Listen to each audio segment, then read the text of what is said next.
first like to say maybe a few words about myself and the background to like why was Ecobase created and a bit of the history behind it. So my name is Jaan Sepping. I'm the CEO and founder at Ecobase. I heard about the carbon markets, the voluntary carbon markets, the topic that we are now the leading company in Europe. I heard about it first time just 3 years and 9 months ago or something like that. Just to mention that it's a very new topic, especially in Europe. So at that point in time, I was helping a friend of mine who's a mid-sized forest owner in Estonia to raise some capital, and we were talking with pension funds and other institutional investors around the world, and every single one of them who was not based in Europe asked us basically, this is a very nice presentation, Jaan, that you put together, but where is the carbon slide? Why don't you bring any carbon info out in your presentation? Don't you have that in Europe? And I had nothing better to say at that point in time than to kind of admit that, well, I don't know what you're talking about, or it's an academic topic, or it's not like a real thing. And those investors kind of, they explained that in the US or in Australia, in New Zealand, and many other places, forest owners look at the carbon markets as essentially the third most important pillar of their future returns. I mean, yes, you have the timber income, you have the land appreciation, but the third part is carbon credits and selling them. And they were very surprised that we haven't looked into that. And they mentioned a few of the important words like Verra and gold standard back then. So I was smart enough to go and find those registries. And indeed, when you look at them, when you did look at them 3 years or 4 years ago, Europe was essentially empty. You had, there were 2 continents that didn't do carbon projects. One of them was Europe and the other one was Antarctica. And every other continent had ongoing projects for more than 10 years. So of course, I got curious, like why aren't there any European projects? Can they be done? So I went out and I asked experts in the field who I tried to find through this same registry and other project developers if carbon projects in Europe can be done and why haven't they been done? And to be honest, I never got a good answer. I mean, I've figured it out over time why maybe they haven't been that interesting. But at that point in time, I didn't get a good answer. And then we thought, okay, but maybe let's go and find some project developer who would like to come to Estonia and do a little project. We reached out to everyone who had done any sort of afforestation projects in the registry. No one was interested except for one company. They're now good friends. So Landlife in Netherlands, they had actually done some activities in Europe. So they hadn't put any projects to the registry, but they had done some activities, or they had thought about it at least. So they came over for a visit and they said, Jaan, yes, a project like this can be done in Estonia. I was very happy to hear that. And I was like, well, would you like to do it for us? Because I thought it's a very complex space. It would be best to work with experts. But they said that, well, look, the way we can work with the landowners is that we will provide them free of charge a forest. But the thing is, they can never use that forest for timber. I'm like, but what do the landowners get then? Do you like pay them some money over the years or over the next decades? And they're like, no, what they get is the forest. I'm like, okay, but how do I say it? If they have a forest, they get a forest that they cannot use, then they don't really get anything, do they? Right? So I was coming from the perspective that I was trying to help a friend of mine, a forest owner, but I mean, I couldn't take something like that to them. And then I understood the most important thing, I think, in this market, that especially like 3-4 years ago, it was very much a buyer's market. So companies like this, like Landlife and most others, they were operating in the following order. They went and they tried to find a carbon buyer who was interested in paying for some activities. And then they went around to look for lands that they could get almost for free, right? So they were against the landowner, you can say. Landowner was on the other side of the table, but I wanted to do something that would, I was coming from trying to help a friend of mine who's a landowner. So I thought, well, how would this look like if we would try to do something that would be thinking firstly about the landowner, how we can together as a project developer and the landowner create value for the landowner and for us over the long term, so that we would look at the buyer as the other side of the table. That would be the logical thing. And that was weirdly an innovation in this market just 3 years ago. So long story short, Ecobase was created 3 years ago because no one else wanted to do what we are currently doing. No one wanted to. We went around, tried to offer this, please come and do a project. No one wanted to do, so we had to set up Ecobase. So that's the story. And now let us look at the presentation and see what we have done with the last 3 years and what we can do in the next decades ahead together. Yeah, and Jaan, probably you make presentation first and then questions appear. Maybe it will be more productive, isn't it? Yeah, probably. Considering how many people we have, then maybe if you have questions, either keep them in mind or write them in the chat, and we will take them after I'll try to be quite quick, and we have an hour and a half, so we should have enough time for all sorts of questions. Yes.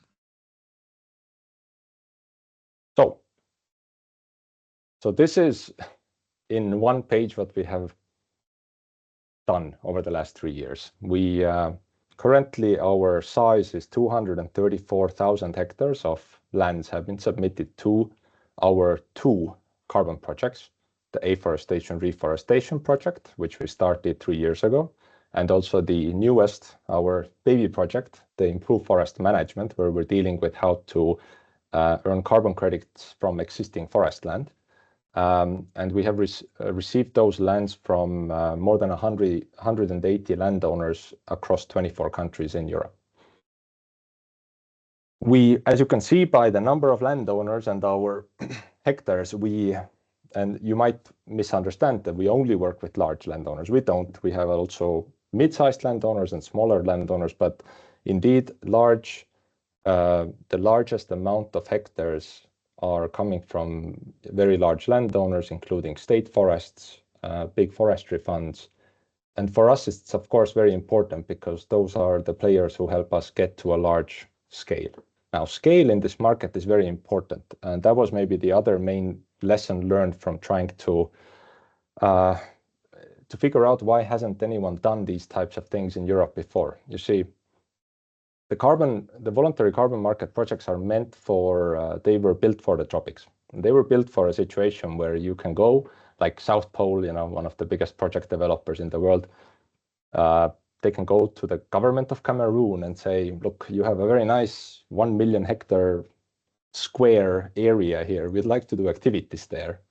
And it would make a lot of sense to do those types of things because exactly like FSC or PEFC certificates, there are very large fixed costs of trying to write the project and to do audits every year. And they're fixed, meaning it's the same fee we pay to the auditors if we have a project that's 100 hectares or 1,000 or 100,000 or 1 million hectares, meaning you need to get to scale. And now, as you all know, in Europe, especially with afforestation, this is a complex logistical exercise where we need to aggregate together landowners and lands that are all very small cadastral units, small stands across not only one country, but across, in our case, 40 countries, all into one project, all with the goal of getting big enough so that we're able to offer our services so that our fees are low and they would not discourage the landowners to do the activities, and that we're big enough that we're actually able to cover all the upfront costs, which are quite large, so that the landowners would never have to pay for getting registered or anything carbon related. That's why it was very important to get to scale, and by now we can say we have achieved that. We think if you add together all the other project developers, I mean, now there are a few more, not zero like 3 years ago. Now there's a few other players as well. We're still, somewhere around maybe 90% of the European market on the certified side of things. And why the certification is important. So we mentioned here, you see the logo Verra here and Verra there, and here's a Verra. And we are quite proud to be the first European afforestation project to go through the Verra's auditors check successfully, which happened already last year. That is important because the type of carbon buyers, carbon credit buyers who are willing to buy large volumes, the Toyotas and the UBSs and the Salesforces and these types of companies who are giving us offers, they can only buy credits that are certified. Certification means that there's two large international registries. One of them is Verra, the other one is Gold Standard. So you need to go through the paperwork and the bureaucracy and the awfulness and the costs of those systems in order to achieve something that can actually be sold at large volumes, right? So that's why the Verra certification is very important for us. And that Verra certification provides to us basically a large amount of demand that comes in through the door without us having to do too much work. We currently are sitting on 75 million euros worth of credit offtake offers, meaning we have these types of buyers have offered to purchase essentially the next 9 years worth of credits right now. So if we would be a factory, we would basically have an order or an offer for the next 9 years of our product, right? We haven't accepted all those offers directly because the decision to sell and at what price is the landowners, but it's still good to know that there is a lot of demand. Actually, there's more demand than there is supply right now in our system. So that's why it would be good to add more lands. So, and to finalize this, you can think of us as sitting inside of a triangle and managing a triangle where on one corner, most important corner for us is the landowner. Landowner is who we serve. Landowner is who we are aligned with in the long term. You know, we earn a percentage of the credits that you earn. So we should create a win-win between us. The second corner is the place where we go and ask the credits to be issued and the paperwork we need to deal with, which is in our case, Verra. And it's important to note that right now it's Verra, but maybe, I mean, hopefully in 4 to 6 years' time, that place would be taken over by the European Union as they're creating their European Union carbon removal certification framework, where we would also switch if it makes sense for the landowners and for us, right? But we are aligned. So basically, if it makes sense for you, if the prices are higher and there's demand, we will switch our Verra project over to the European Union market. That's the place where we get credits. That's the second kind of corner of the triangle. And the third corner is the carbon buyers. The ones who buy the credits, you know, they also need to be, of course, considered. And we need to have a system that makes sure that they have, let's say, an interest to buy, but also an interest to keep on coming back to buy some more, which is why we need to create a high quality project, but a project that is also big enough so that the big players have enough volume from this project that it makes sense for them to make us offers. So moving ahead. This is just a very quick geographic view. All the countries colored in blue are the countries where we have received some lands, some more, some less. Lithuania is right now somewhere around 1,600, 1,700 hectares, I think, something like that. So it's a good, you know, middle of the pack, but we can do better. There's a lot of potential for sure. And here I'd like to very quickly also through the map explain to you that we are doing currently 2 projects in Lithuania, both of which probably are interesting for most of you. So our, let's say the first one we started with is the afforestation reforestation project that operates everywhere in Europe, including Lithuania. But our second project, the improved forest management one, where we're taking commercial forests, we keep them commercial forests, but we just change together with the landowner the way they are managed. This can be extending the rotation age, or in the Lithuanian case, converting gray alder stands into, let's call it normal species that have harvested wood products coming out of them that have a long life and have a much longer rotation. All these activities create carbon benefits. And those are the things we can do as part of this second project. And that project runs in Northern Europe, Spain, Portugal, UK, and Ireland, right? Those are the 2 that are relevant for Lithuanian landowners. I'm going to skip a few things. This is also something I'm going to skip right now, but we can come back to it later on. And let us go here.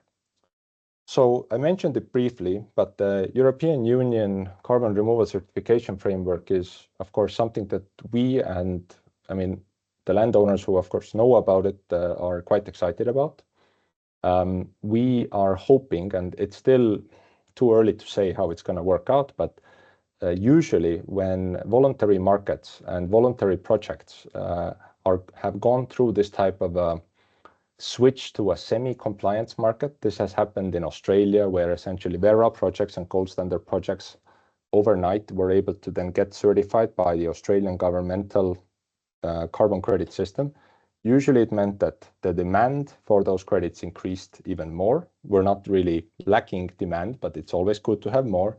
And the prices usually in those cases have also gone up. So quite excited for that to be the case. We have been in many discussions with the team that is working on that topic in Brussels, and very important is to note that all the activities that are being done right now have a chance, or not a chance, but let's say they are open to be moved over to the new system. The grandfathering as such is allowed. Now, we don't know what the exact rules behind it. We don't know if every sort of activity that is currently done as afforestation can be moved over, but at least there's an overall green light. Again, something that is important to know, because there is technically no particular reason then to hold off doing activities until the EU is ready with things. You can, I mean, based on that, there is they have no interest in to discourage early movers, and therefore one could already start the activities now.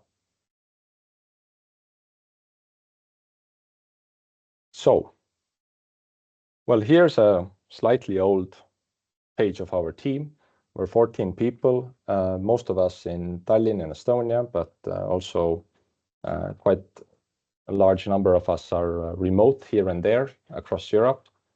As we're working, usually with larger landowners, then we try to make sure that we understand that there are different needs in terms of reporting than maybe smaller landowners have. We try to deliver. Many of people here on this call are, I mean, some of them at least, are clients of ours already. So I hope you share our view that we try to do our best.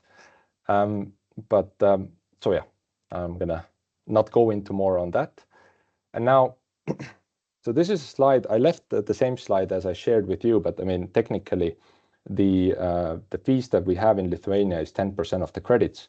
But more important here is to understand the dynamics. So by being able to aggregate together lands and landowners across Europe, we're able to lower the costs of the project per hectare significantly, massive economies of scale. As we aggregate those lands together and we have that economies of scale, that allows us to basically offer the following. We cover all the carbon-related costs, including the monitoring fees, are covered by us. Registration fees, project writing fees, verification fees. The landowner doesn't need to ever pay a single euro into the carbon system, right? You cover the costs that go into the land, yes, but carbon-related things are covered by us. We are making an investment over the life of the project of around 8 million euros.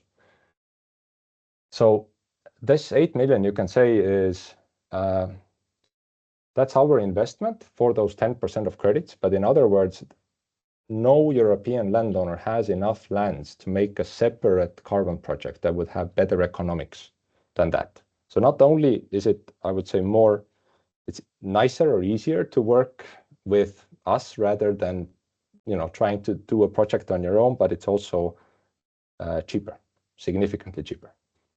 So that is basically the logic behind our business model. And we go with you from start to end. You send us the lands, we figure out if they're eligible. We will organize the documentation so that we're ready to send them to Verra and send them to the auditors. We collect the information when the planting has actually taken place, so that we're all ready to submit that documentation. We will monitor those stands when there is something to monitor there. We have trees that are taller than 1.3 meters. We have something to put our caliper around, and we go and ask for the credits to be issued by from the auditors and from Verra, and then we market and sell those credits, and all of that is included within our fee.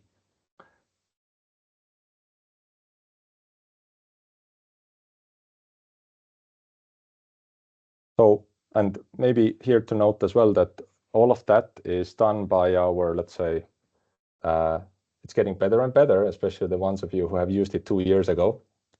It's better, I think we can all agree. Our client portal, which can be accessed through our website, that's a place where you can add your lands. You can use the carbon calculator to test what would happen if I would plant whatever, right? Wherever. And it gives you a good overview of the status of your lands and the expected credits you're able to get from there.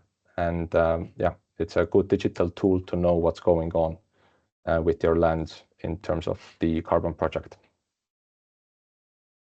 And now, well, of course, very important. How does it work in terms of selling the credits? So there are essentially 2 options how to sell credits. One of them is that we wait until the credits are issued, or rather you wait until the credits are issued, and then you can decide if you would like to sell those credits together with our and other landowners' credits right after issuance. Or if you want, you can hold on to the credits and sell them at the next year's issuance, or even later than that. Or you want to use them for your own sustainability reporting purposes. Those are your credits. You can do with them what you want. But if you want to sell together with us on the spot market, then, well, right now we are waiting for our first credits to be issued. It's happening this year, as Vera has confirmed. Is this year October or November or December? We don't know yet, because waiting after Vera is, I don't know. Do we have any French people on the call? French bureaucracy is maybe the best comparison, no offense, but like it's a slow moving organization. Our initial registration has taken 2 years and 2 months by now.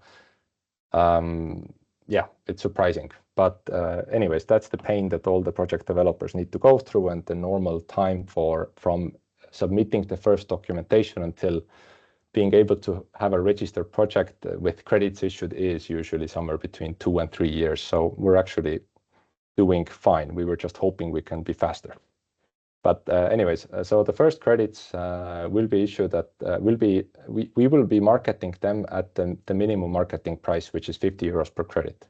We have a very large amount of demand at that price and at higher prices. So we set something that would be reasonable. We rather want to over deliver on pricing and also leave us with more room of increasing prices next year, and then the year after that, and the year after that.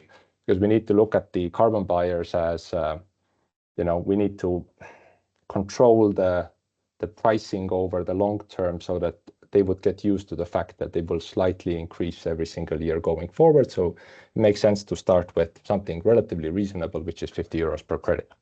Now, the other option, how to sell credits, is what we call an offtake agreement. The offtake agreement is coming from those 75 million euros worth of offers that we have received from those various corporates that I brought out on the first page. We have packaged them together to create the guaranteed pricing type of a deal. So a landowner can decide, like, you can decide, let's say you add some lands today and you want to decide that I'd like to put 50% of the future issued credits into this offtake agreement. And let's say you say that you're going to do it for 10 years. So for the next 10 years, 50% of your issued credits will be sold at 33 euros per credit immediately after issuance, because we have this large amount of demand after that. So what you lose with that, and right, I would not like, we try to do as good of an offer as possible here, because that's the reality on the market. There's a massive discount between the prices of the offtake and the spot. But what you get from so what you lose from that is the upside that you could get from selling them at the market price after the credits are issued. But what you get from that is you get the visibility that for the next 10 years or whatever number of years you want to pick, you know that the moment after issuance, those credits will be sold and the money is in your bank account in 30 days.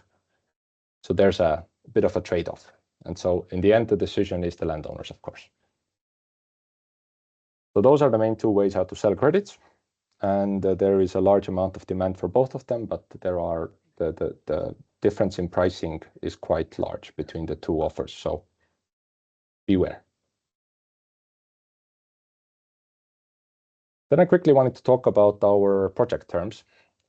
So main thing is that you can go and use our client portal and check if your lands are eligible before you have to sign anything. And then later on, we will ask you to, okay, we will send you the contract and ask you to sign it so that we can submit those lands officially to the project. We try to make the project terms as flexible as possible, but we do have to follow the rules of ERA, which have certain requirements. So let's go through a few of the most important things. Number one, you can exit from the project at any point in time with immediate notice. If you have not earned any credits by that point in time, we would just say thank you very much for playing and goodbye. Maybe we would ask why, but at least there is no strings attached, no liabilities coming from it. After you have earned some credits, however, and you still want to exit, you can do so. And as long as you don't deforest that land, you don't turn it into some other land use, you don't turn it into a hotel or a solar panel park or back into agricultural land, then that is fine. We will just keep on remote sensing, remote monitoring your land, and nothing will happen with the credits that have been issued. But if you do deforestation, then we will have to ask, because the point of the whole project is to create new forests, not for a second, but like for the long term.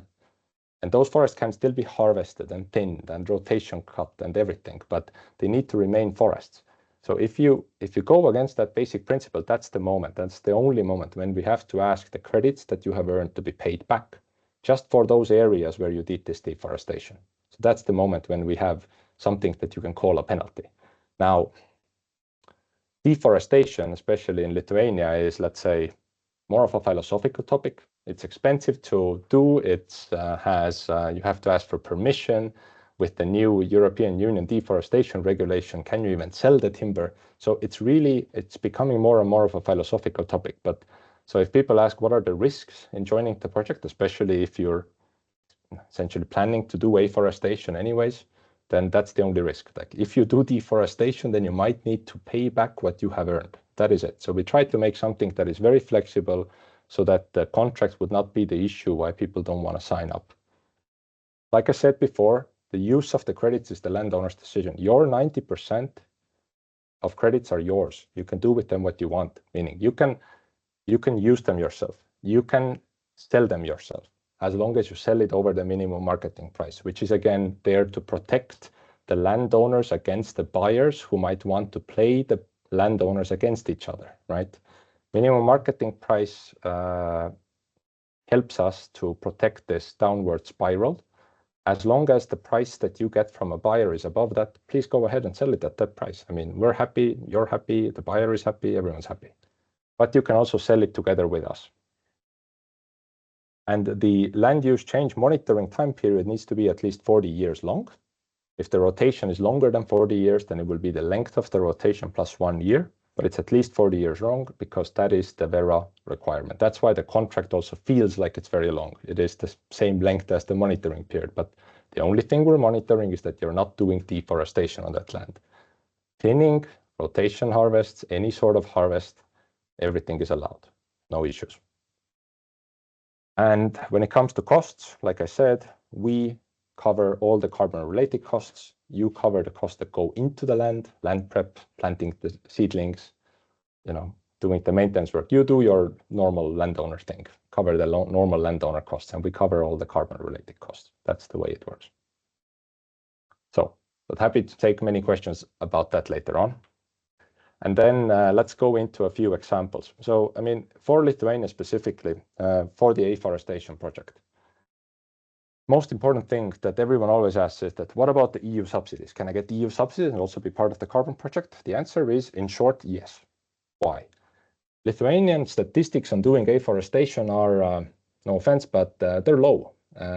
Lithuania is considered a country from the European perspective, even from a European perspective, where Europe overall doesn't do that much afforestation. But Lithuania is in the low amount of afforestation being done category by statistics.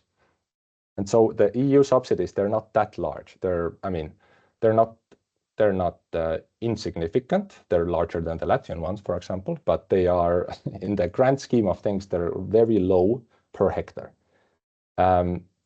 Therefore, if we take, and the way we have done it is we have had to use what is called an investment analysis, where we have considered the subsidies to be included there. And the end result is, unsurprisingly, that even with afforestation subsidies, largely because of the long rotations that the forest law requires in Lithuania, it's more profitable to keep that land in agricultural land than it is to do afforestation, even with the subsidies. And that is why the carbon project can add, our carbon project can add those types of lands that have or will receive the EU subsidies also to this carbon project. The goal is to increase afforestation across Lithuania and across Europe. And one way to do it is to stack subsidy income, timber income, and carbon income, so that in the end, finally, it would be something that can compete with the massive subsidies that the agricultural space is getting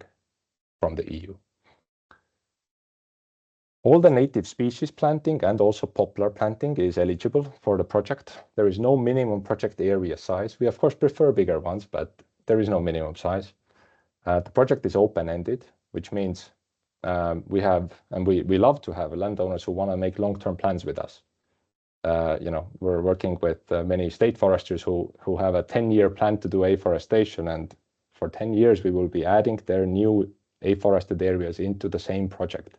Again, all of this is to drive down the costs of the project per hectare, and it was designed from the beginning like that. It's meant to be open, so please have long-term plans with us. We have very long-term plans with you. And the project's official start date was the 30th of September 2019. Therefore, all the lands that have been afforested after that are technically eligible to the project. We might be asked to prove that there was a carbon income expectation when, let's say, you want to submit something that was planted in 2020, but please do still, and we will look into that. So all afforestation done from 30th of September 2019 until, well, just for the next, well, until year 2119, right? If you want to make longer term plans, all of that can be submitted to this very project. And now let's finally get to the point where we're talking, okay, but what does it mean for me, right? If I afforest a hectare of birch in Lithuania, and then, I mean, let's not go into the, will your land grow exactly like this, but it's an example, it's just one example. So in this example, this is the net standing volume, this breaking line here. We do 2 thinnings, and the harvest is in year 61, and then second rotation starts.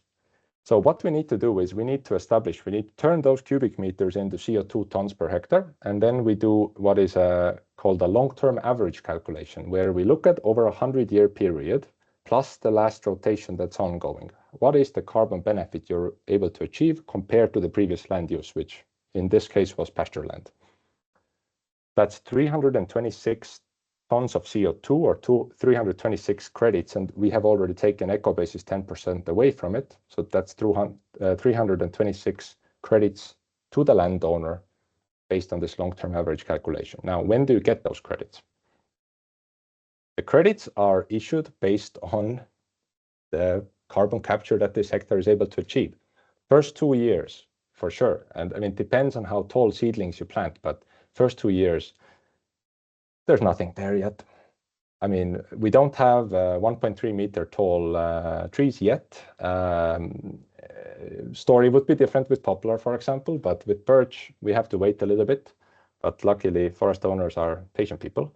And so year 3, that would be the first time we have a credit. And it's just one, roughly, it's rounded even up. It's 1 ton of CO2 per hectare, because we have very small trees there. Next year, it's 2 credits more. Next year, 2 credits more. Year 6, it's 3 credits, then 4, then 5. And then it really starts shooting, right? It's like, I mean, it's a little bit, maybe it's not perfectly done, this curve, but overall, between years 10 and going forward, the birch starts shooting, and therefore carbon credit numbers per year, per hectare also start going up significantly. And then in year 27, in this example, you have reached this long-term average, which is this 326 credits per hectare. That's the moment when after that you have earned all the credits that you can earn from this land. So 27 years of credits, altogether 326 credits. So it's a bit over, it's 12 credits roughly per hectare per year, but they're not evenly split because they grow the way the trees grow. And if we use our current minimum marketing price for this year's issuance, and we hope, of course, those prices will be higher in the future, but if we conservatively use 50 euros per credit, then this would mean 16,301 euros per hectare of essentially extra income coming in over the next 27 years. And on top of that, there's, of course, timber income and potentially subsidy income. So you see, we are hopefully putting together a package that would incentivize more people to do afforestation. Our scale, and this is very important for you to note, based on this example, we are issuing credits every year. To issue credits every year, we need to do monitoring every year. In order to do monitoring every year, we need to do physical inventory checks every year. You might think that's crazy. I mean, it is in a way, right? As a forest owner, you would think, well, what can possibly happen in a year? And I agree with you. It would make much more sense to do it every 5 years or so if we would purely look at it from the forestry perspective. But because the buyers of these credits are companies who like to report their sustainability aspects every year, then it makes sense for us to match their reporting frequency, which is every year, right? And again, this is a massive cost we're taking on to do physical inventory every year. And we're only able to do it because we're by now so big. That is how we're able to stomach those costs, because that's the way we can maximize the value and work together with buyers who demand essentially, or would love to have fresh credits out of the oven every year, so to speak. So yeah, so whenever you see a number here, like 24 credits in year 14, then that is what we expect to deliver in that year and issue in that year and sell also after issuance. I have many other examples, but in order to leave a lot of time for questions, I'm gonna just quickly go through Poplar. Poplar is a little bit different, but main thing is that it starts earning credits faster. It finishes earning credits faster as well. Overall, there's less credits, but per year, I mean, it grows much faster, right? So you can do the math here. Much faster credit delivery, but overall smaller amount of credits than birch, for example. Now, I'm gonna switch now over to our newest project. I mean, it's funny to say when you have two projects, but the second one, improve forest management, where we work with, I mean, this is now the Lithuanian view, but there's, I mean, as many as there are countries, there are different things to do. Main thing in Lithuania, and unfortunately for this project, is that Lithuania already has very long rotation ages established by the law. Therefore, extending them further is, well, we can do it. I don't know if you want to do it. It's much easier, I mean, for the ones of you who happen to also own land in other countries than in Estonia and Latvia, it's significantly easier, for example, where the diameter-based harvesting allows it to be done much earlier, and then extending that out by another 10 years. Well, we have a lot of lands who want to do that, so that's why it's more interesting, I guess. But in Lithuania, I think the main focus should be on the conversion topics. So my personal favorite is the gray alder conversion to long rotation forestry, like birch or spruce, or a combination of them, or anything else that is long rotation and creates real harvested wood products. I'm going to show you an example of that in a minute, but just wanted to mention this. Same story is with hybrid aspen, converting that into birch or spruce, also to oak, potentially. And another example of this could be we're a little bit unsure how much interest there would be, but happy to go into that deeper with you, is to convert spruce stands into pine stands. Again, due to the longer rotation of pine, it creates, let's say, not a large, but enough of a carbon benefit for it to be a carbon project. So now let's look at one of those cases. So gray alder to birch. This is Bonity 1. We're having a 31-year rotation. The the difference between afforestation and improved forest management is that in afforestation, we are comparing, the baseline is essentially zero. Agricultural land, it doesn't capture, like, it's essentially zero. All the carbon that is captured by the forest that's created there has to be, zero has to be deducted from it. So all the carbon captured by the forest in afforestation can be turned into carbon credits. In improved forest management, we are comparing the forest you are creating as part of the project scenario with the baseline forest or the business as usual, or the forest that would have been there if you wouldn't have done the project, right? So the blue line is the baseline. So this is the 31-year rotation of gray alder used fully for bioenergy, grows back itself, right? You know the drill. And then we compare that with birch. So instead of letting gray alder to grow back, you go and fight with it. You do the good fight. You fight and you win. And birch is planted there instead. And then we do, a number of thinnings. And then in year 61, it will be harvested, and then you do it again. So that's how we essentially get the comparison between the business as usual forest and the project forest. This is the green line is the real that we need to monitor, and the other one is the theoretical one that we have modeled out. Now, if we turn it into carbon, so this is the same graph, but turned into CO2 tons per hectare. What you notice, very importantly, is that the long-term average of gray alder is only 80 tons of CO2. And one big reason for that is that, number one, it's not a very dense tree. But number two is that it doesn't create any harvested wood products. It's all burnt. Oxidized immediately. We compare that with the birch, and you see birch never drops to zero because this is the harvested wood products part of it. This is the plywood, this is the industry turning it into a valuable long-term carbon storage pool, right? So now if we compare those two numbers, the difference is massive. We unfortunately are hit. So it's essentially 295 minus 80, but we also need to deduct what is called leakage. This is essentially that we're postponing the market accessibility of timber by a number of years because essentially gray alder has a shorter rotation than birch. We currently are using conservatively, it's 40%. We would try to argue with the auditors and Vera that it shouldn't be that high because they're not the same category of timber. But for now, let's presume conservatively it's minus 86. We need to take off the uncertainty and the Vera buffer. So we're left with 107 credits. And again, expecting and getting interest to sell it at the same price, 50 euros per credit. That means 5,325 euros per hectare. And now what's important to note is that those credits are not issued that early as in afforestation. In afforestation, in the examples we saw, year 3 maybe is the first year of credits, but here it's a bit later. Why? Gray alder grows faster in the beginning than this birch, right? So essentially the moment we can start earning credits is when birch has caught up with the theoretical gray alder curve, which we expect to happen somewhere around year 10, 7 credits per year here, and between year 7 and around 23, that's the credit earning time.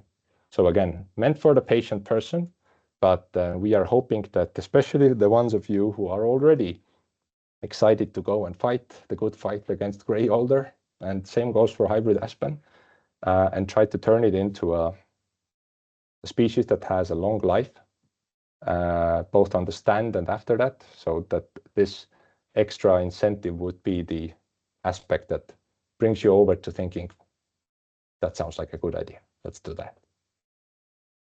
So with that said, I think I've covered all the main examples. Happy to go into the others later, but Algis, I think, considering previous experiences, there's going to be a lot of questions. Why don't we start with those? Okay, Jaan, so thank you very much for a very informative presentation. It is really probably will lead to many questions. So now it is your turn. So who can start first with the questions which are of interest of participants of the seminar? So please raise your hand, and we can go on. And maybe to add one thing, if you can also say from which company are you representing, or Yes. what your bit of your introduction, background. It could be helpful, introduction usually. could be good. And I think that we do have first of all, it is quite difficult to start. So Mindaugai, you are already experienced in this carbon market, trying to enter this. Could you comment a bit and maybe ask some questions for Jaan?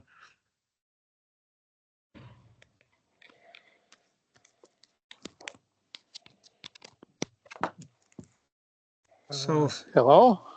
Yeah, hello, Mindaugas. Yeah, so I wanted to ask, okay, I'm cooperating with Jaan already for several years, for a couple of years already.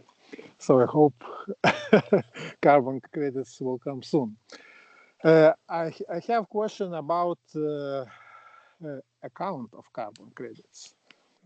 How it will work, whether owners will have their own accounts at Ecobase, or they can open account at Vera, and how that will work. Yeah. So, Mindaugas, always good to hear you, and not to see you today, but good to hear you. And yeah, the answer is it's simple. So we your credits when they're issued, they're visible to you and seen in your client portal account. So you just log in and you would see them over there. Right now, Mindaugas, what you're seeing in your account is the credits that are expected to be. You will very soon see credits that are expected to be issued in the next verification, because the moment when this one is done, we're going to submit your first lands as well. Then you're going to see a number there, right? The one that we already monitored. So yeah, so that will be seen in the client portal. And then the decision making of if you want to sell them or if you want to hold on to them, that is also through the client portal.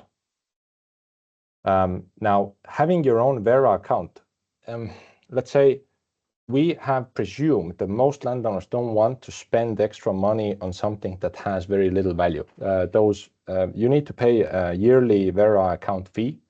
You need to do yearly strange paperwork requests from them. Again, very bureaucratic organization. So the way we have set it up is that we are essentially your custodians, the same way as a stockbroker is your custodian for your shares. You own your shares, but they are held on the stockbroker's account because it's easier that way. You don't need to make up all the contracts and spend extra money. So that's the way we have done it. If you want to, however, have them transferred to your Vera account, Mindaugas, then happy to do so. But first you have to go and set it up. Okay, thank you, Jaan. And I see that Nerijus Kupstaitis is raising hand. So Nerijus, please introduce yourself and ask your question. Yeah, hello everybody. I hope you hear me. So thank you, Jaan, for a very interesting presentation. My name is Nerijus. I'm coming currently from the university, from the forest research side, but previously I was working with the forest policy issues for a long time at the ministry level. And my question is related to this conversion projects, conversion of the grey alder to the long rotation species projects. You mentioned that in case of afforestation, the subsidies are okay. From the EU side, the subsidies for afforestation does not prevent from the participating in your project, for example. But in case of the conversion, is the same rules, or do you have some different? Because I just explained that in Lithuania we have offering subsidies for conversion the stands from grey alder to the long rotation species, and those subsidies are basically for planting for planting the trees, the new tree species. So what is in that case? Thank you. Yeah. No, very good question. Thank you, Nerijus. Ačiū. The answer is that, well, I didn't mention that because I don't yet we don't yet know. Meaning, so it's a new project for us. We are submitting the initial paperwork now to Vera basically now. And we still have this whole audit process ahead of us. So we will be showing them, what we need to show as part of the investment analysis is the costs that the landowner has, the income, and very importantly is that, usually those types of subsidies, you don't always get them for 100% of the lands that you want to do the work on, especially when we're dealing with larger landowners. So we would add all of these project areas together into one, and then we look at it on a portfolio basis.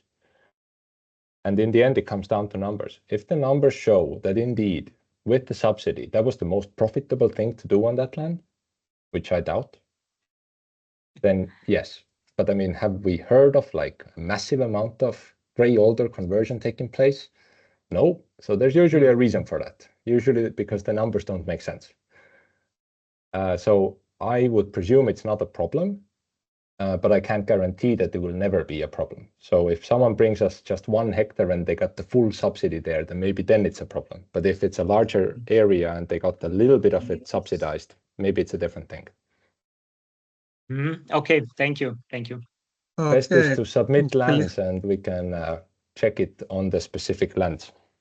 Clear explanation, but Jaan, I do not see raised hands yet, but I have a question. Now we have in pipeline a new version of the Forest Act, which has been also prepared by Nerijus a bit, and it is about new parliament to adopt or not, and maybe it will be some changes in rotation age or some diameter introduction like in Estonia or Latvia. It is already available. So in that time, if a person will enter as a project with one requirements and then this rotation age is lowering due to legislation, what will happen then? Could you just think what will be a situation? Thank you. Yeah, no.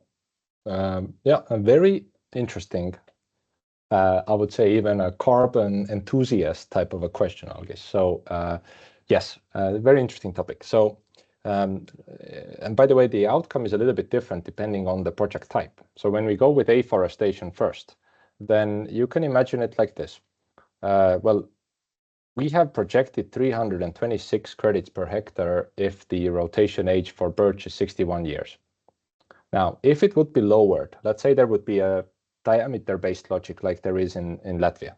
Yeah, in Latvia, the number of credits is around 250 something per hectare, because again, you're not capturing the carbon stock on that land is, again, based on the long-term average, just a little bit lower because you harvested earlier, right? The harvest takes place somewhere around year 40 to 47, depending on the bonity.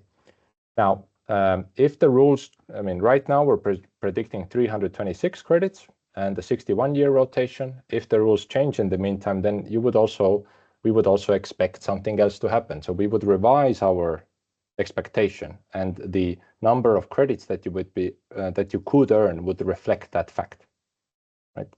Because it's a prediction. So the real numbers come from the moment when we need to prove that 326 is the right number is in 27 years, when we are basically asked, you can't get any more credits because of your long-term average calculation. That's the moment when it actually matters. What is the expected rotation? And the expected rotation is what the law says it can be. That is the conservative assumption there to be made. So there's no problems per se, but this is an expectation, and the expectation can change. That's afforestation. Improved forest management is interesting because if there would be a diameter-based system, then of course we have many more things to do in Lithuania. Right now, extending the rotation age is I didn't want to bring that example because it feels crazy to talk about turning a 100-year pine stand into a 110-year pine stand, right? But if there would be a diameter-based system, then I think that would be a very good thing for us because we could significantly add the areas that we can work on and provide credits by extending the rotation from whatever it will be allowed to further than that. So in improved forest management, it would actually be a good thing, I would say. Okay, so good news, and probably we will discuss with politicians about this opportunity. And now I see that Antanas Žulis raised a hand. So Antanas, please introduce yourself and ask your question. Hello, I'm Antanas. I'm forester and forest owner. And the question, who will decide how many credits will get forest owners for this forest? It's not the same forest. That birch or one side on wet soil, on dry soil. And who will decide the sheet that you will show? It's 26. Sure. Yeah, the trees will decide. So what I showed is an expectation. What actually happens is the trees will grow. We will go and monitor them. We will do the forest inventory. We will see how much has grown. And then that's the amount of credits you get. The only moment when any like Excel or any like modeling goes into that is when we get to the point where we are dealing with this long-term average. But we will recalculate it at that point in time when we are, let's say, the auditor doesn't allow us to get any more credits. All the way until then, credits are just a reflection of how much carbon has that land captured. And that we figure out by doing physical inventory checks, setting up us sample plots, going there, measuring the height of the trees, the diameter, and extrapolating that across the area. So the trees decide. Okay, clear, but I think not clear. When you practice, some questions appear. I see that Maria is switching your camera. So Maria, do you want to ask a question, or it is just for visibility? Maria Nevelska. Well, Maria is my team member. Okay, so no question, only answers. She asks me many questions quite often, but too many. Yeah, That's why I'm mute. we don't need to ask right now. Yeah, okay, Maria. So we haven't met, so it is good. So any other questions for Jaan? Because it is a very good opportunity, and of course we should say that it is not only possibility, it is other companies and projects which are proposed for the carbon market, and it is overall development of EU standards and certification processes, but it is so different level of knowledge what to do and how to do. Yes, that it is for many people it is not clear understanding. As you propose, it is two options. If you have arable land, so you can plant a forest, and then it is quite simple. Every value, carbon added, it is calculated 10% to Ecobase, and the rest you should decide it. You trade your own, or it is through the system. And this value added, it is of course a bit more complicated because how to calculate this additional carbon you generated. But Agata is already have an additional question. So Agata, please, floor is yours. Please introduce yourself and ask your question. Good afternoon, all.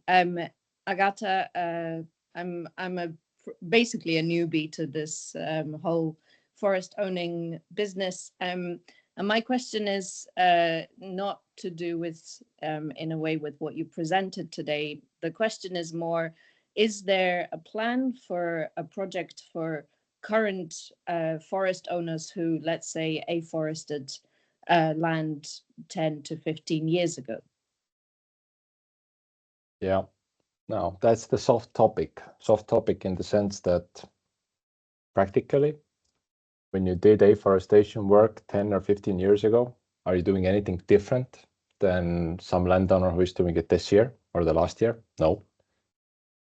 However, the carbon markets have certain rules, and one of the the one that impacts us on this one is we can't go back in time before the project started.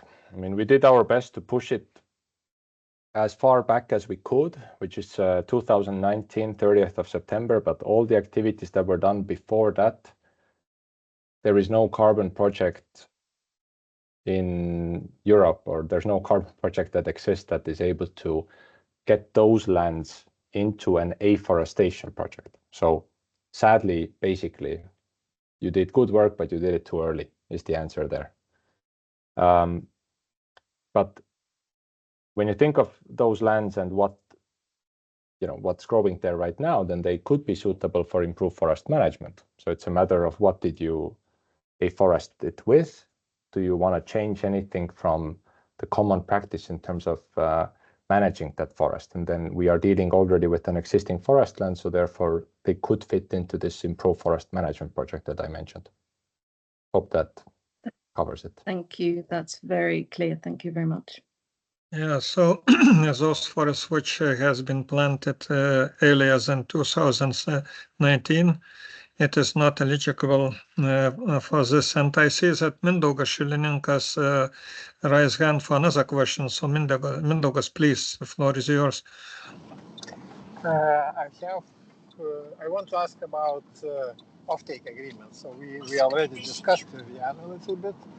So the question is, you mentioned that offtake agreements can be made only with Ecobase, but not directly with the clients who are buying carbon credits. So will that change in the future, or that is more because of such project structure?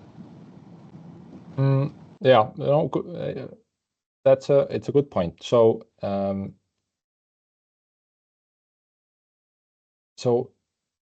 the request to, I mean, essentially it's a question of how are the credits transferred, right?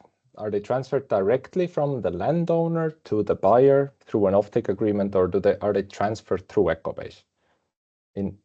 Practically, there is no real difference between those two, but the main, I mean, where does this request come from? That, let's say, the landowner kind of looks like they are going into a deal with Ecobase, and then we, in turn, sell it over to the buyer. It comes from the buyers. When you're dealing with someone like Toyota Europe, then essentially it's they don't want to do a KYC for each and every landowner that could be selling as part of this system credits into them. That they would go crazy, they would say no. So it's their demand essentially that you need to organize those credits together for me, and I want to go into a contract with one party. And it's not just because of this legal requirements that they have, but it's also because of the volumes, right? If they want to buy large volumes of credits, again, most landowners, almost all landowners on their own. I mean, we had problems of getting in the door with those guys when, like, it's funny, right? 2 years ago, we reached out to all of these players and they asked us pretty much the first question, how big are you? Then we said we weren't that big. And they were like, how did you get this call? It was usually the end of the conversation there. And then now we don't do that work anymore, and they write to us because we are big.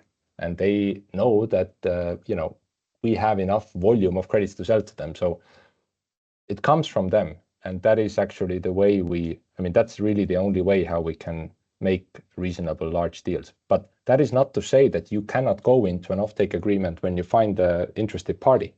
We have in the contract, Mindaugas, which you have signed, a way for if you have an interested party who wants to go into an offtake with you, all you have to do is to make sure that we are aware and we also agree with that, because those offtake agreements are the buyers are, how do I say it? They have done it for a long time. And most landowners in Europe are doing it for the first time. So they have a bit of an advantage in terms of writing things into those 50-page contracts that end up slightly screwing over the landowner. So but as long as you're happy with it, we don't want to stop you from doing something that would allow you to do more afforestation. So we're not against it. It's just practically, I don't think it's going to be the case. And most of those deals would be done through Ecobase. Okay, hopefully that Mindaugas understand your answer. If not, so I think that it is possible to detailize Mindaugas your question once more for Jaan. Jaan, I would like to ask you one more question about, in principle, because you described two options, or to plant new forest, or just to this second type of project, improved forest management, with planting different type of tree species. But what about improved forest management when due to forest management, it is volume of wood stand increased quite significantly because of active proper management? Did you have any things include such type of management? And I see Patrikas is also joined us, but you do not switch your mic, so yeah, so please. Yeah. Well, so let's make it into an example. So I'm guessing, Algis, what you mean is, for example, we compare two forests. One is where thinning work is not done. There was no pre-commercial thinning especially, right? And there's no proper commercial thinning, but the landowner, let's leaves it unmanaged. What we have in the end is a forest that is way too dense, doesn't actually have that much carbon in it, and you can't get high quality long-term carbon storage out of a wood product from it. So I agree. That is a great project. Problem is, we have not included that an activity like that into our current improved forest management project in Vera, mostly because the way common practice is measured is against the same landowner group. So if we're dealing with a larger private landowner in Lithuania, for example, then we need to assess is these activities that they're proposing to do, are they common practice among this landowner group? And the answer usually is that larger private landowners, our typical clients, in their category, they are doing those activities. Therefore, it would not be seen as a carbon project because it would be seen as common practice. Now, there are exceptions to that, and I would be very interested to hear about exceptions to that. But if we would do such a project, it would have to deal with more smaller landowners separately, and then the ones who actually want to manage the forest. I think it could be very powerful, but I fear that it might,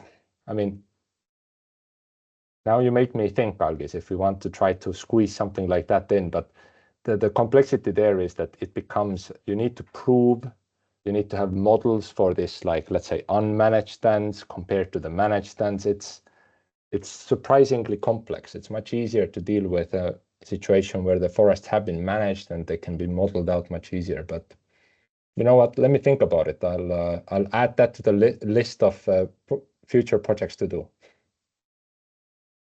Okay, of course, it is questions about how to measure this carbon in forest area. It is captured, and our state forest service is dealing with that. And I see that Ričardas Beniušis is also participating in our seminar, and also we do have our colleagues from the State Forest Enterprise joining.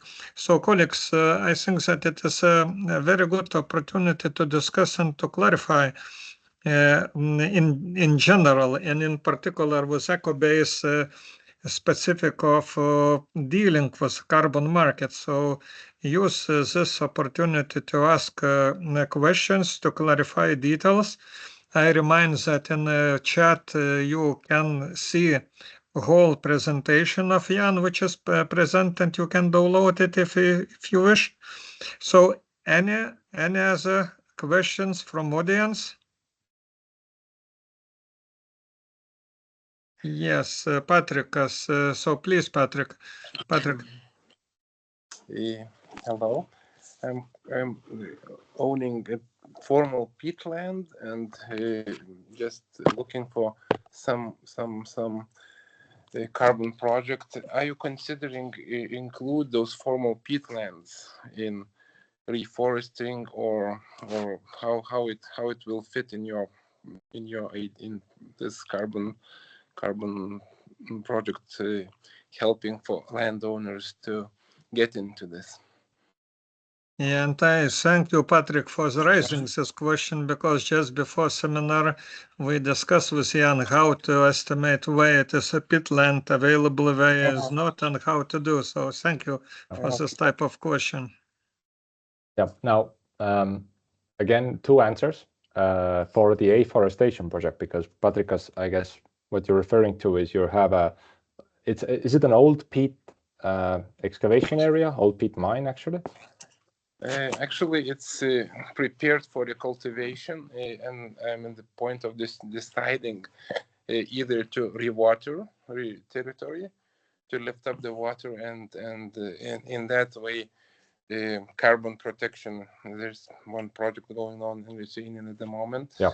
But another idea is maybe replanting forest, since it used to be a forest land and used for some time for production, and at the moment is I'm just looking for a way which is the most suitable, I guess, from the ecological point of view, as well as from the point of as a landowner, how to use that land.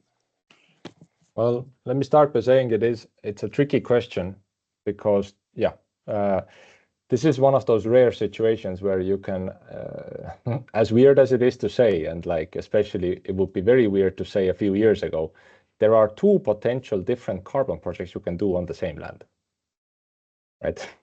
Who would have known? We're going to be talking like that right now, right? So yes, one is this wetland restoration, which you were describing, re-wetting it. It's a project type that has usually very high prices of carbon credits. There is no there are some local project developers. I would say as a market, it's much less developed than the agricultural side, which is the biggest in Europe, and forestry, which is, let's say, the second biggest. But the prices are very high because everyone understands that if you do that, then carbon is pretty much the only income you're going to get from that land. And you need to compare that with the afforestation option. Afforestation on old productive peat areas is absolutely a carbon project. We have those areas in Finland, for example, unsurprisingly.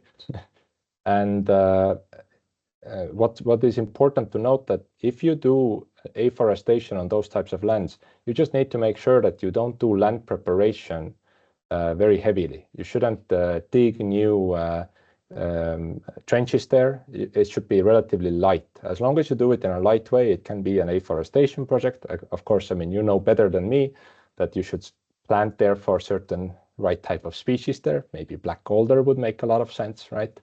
But yeah, it's a carbon project. So what I would recommend, you can see how many credits you can earn for your hectares using our client portal, playing around what you think might happen there. And I would also, if I was you, get some sort of an offer from the wetland restoration people and see which one makes more sense to you. If you have any questions, we're always happy to discuss. And again, our goal is to help the landowners in the long term here, not to try to get every single hectare in. Some hectares are better to be in other land use, not everything should be afforested. Thank you. Okay, it was no any single application to National Payment Agency recently when they announced this peatland restoration or watering project. I remember, because in Lithuania it was foreseen some 18 to 19 million euros for this watering of the former peatlands, but probably it will be put those money to some other measures if it is no any other interest. Okay, thank you, Patrick. And then who else still have questions? Because we are about already working for 1.5 hours, and I think that we should finalize at the end. So if any other questions, so Mindaugas, if you are available, could you summarize a bit our experience and some wishes or good words to Jaan, enthusiastically working in European countries, providing some opportunities for land and forest owners. Mindaugai, could you switch on for a while? Well, I think it's carbon credits are very interesting opportunity for landowners and forest owners to get additional income.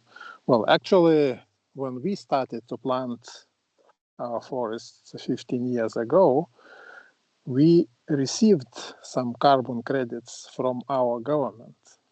Actually, it was according to Kyoto Protocol. We received the possibility to get emission reduction units. But the problem was that after a few years, all that market collapsed and they became worthless. So now it's a little bit different story because all the Europe is moving forward, and not only Europe, but the world is very cautious about climate change, and forests and afforestation is a very powerful tool to combat climate change. So that's why I think if looking in the future, in the markets and so on, so I still believe that today is a different situation, which was like 15 years ago. And I hope Jaan will have very successful project, and I hope owners will join that success as well, because Jaan will be successful if the owners will be successful. So good luck with your project, and I would encourage our owners, if they are planning to do some afforestation or improved forest management, to look at this possibility. Of course, improved forest management is a little bit tricky, even from the financial point of view, because you're getting credits in very long term, especially in Lithuanian situation, because we do not have possibility to work with age rotation increase. So if you will discount all these things and so on, of course, money looks in total amount good, but if you will discount, so they are reduced quite well. So, but yeah, so this is really very interesting possibility. So, and we are looking very much for this success, because well, practically now we are working mainly with poplars, and we are expecting to issue very high amount of credits. So let's see how it will work. So thank you. Okay, thank you, Mindaugas and Jaan. You know, in human beings, some laws for everyone to behave. So first, one should be pioneers to test, to take a risk, and to test how new things is working. We are speaking about ecosystem, service market, and carbon markets. And it nowadays seems that it could be additional income to landowners, forest owners. Many different projects are going on. And what you are proposed, it is very important and very interesting. So to finalize, maybe you can tell to whom to contact for those who are interested directly to you through association, or not to burden you, but to call directly Maria, if she is responsible for that. So please, final things, and I think that we will complete today's seminar. I think that if questions will appear, we can organize another one later. Yeah. So first of all, thank you very much to everyone who took their time to participate. I know it's not a very simple topic. I mean, especially maybe from my perspective, you know, when you've been in this for some time, then you start speaking like a regulatory book. But so that's why it's very important to show you also our website, ecobase.earth. what you can do here, very importantly, is number one, you can click on Get Started. This does not mean you're in the contract or any liabilities. This is just to make a user, and you can log in and you can add your lands and see what the portal says. It's, let's say for Lithuania, it's not fully automatic, but it's, let's say, semi-automatic. So you get a pretty good view of the number of credits you can expect, and you get a good map view and also table view of the number of credits you can expect, but also of where your lands are and so on and so forth. So please use it. It's free of charge, and you're not in the contract yet. That will happen later. Also here we have a nice chat box tool where it welcomes you to our website, and then you can pick which, if you want a consultation, for example. Unfortunately, we don't yet offer a Lithuanian version. So if you have questions in Lithuanian only, then sorry, Algis and Mindaugas, but ask Algis or Mindaugas, or send us an email and we will do our best. So far I know Ačiū very well and Krepšinių Mokykla, which is important as an ex-basketball player. But anyway, so use these resources. You can get in touch with us through this or through our email, which is also written here on the website, and really feel free to try out our portal, and then you can see yourself what would it mean if you afforest a given land. What does it mean in terms of future income, and what does it mean in terms of eligibility? So that would be the main next step that I would recommend to all of you. And if there's any questions, feel free to reach out to us and we'll do our best to explain these topics to you. So thank you very much. Ačiū.